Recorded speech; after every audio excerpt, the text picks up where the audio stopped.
हे अर्जुन, जब तू उस दिव्य ज्ञान को प्राप्त कर लेगा, तब फिर कभी मोह में नहीं पड़ेगा। तू समस्त प्राणियों को अपने ही आत्मा में देखेगा और फिर मुझे उनमें तथा सबको मुझ में देखेगा। यदि कोई मनुष्य सभी पापियों में भी सबसे बड़ा पापी क्यों न हो, तो भी वह ज्ञान रूपी नौका के द्वारा इस पाप सागर को पार कर सकता है। हे पार्थ, जैसे प्रज्वलित अग्नि ईंधन को भस्म कर देती है, वैसे ही ज्ञान की अग्नि समस्त कर्मों को जला डालती है। इस संसार में ज्ञान के समान पवित्र कुछ भी नहीं। जो योग में सिद्ध होता है, वह समय आने पर अपने भीतर ही उस ज्ञान को अनुभव करता है।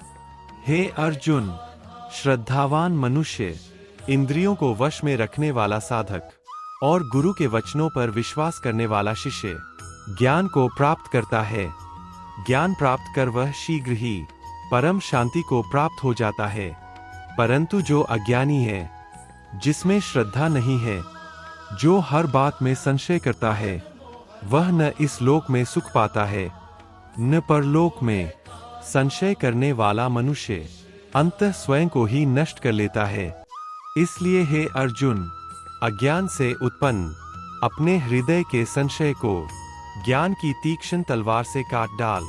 योग में स्थित हो जा, अपने कर्तव्य का पालन कर और कर्मयोग के मार्ग पर दृढ़ रह।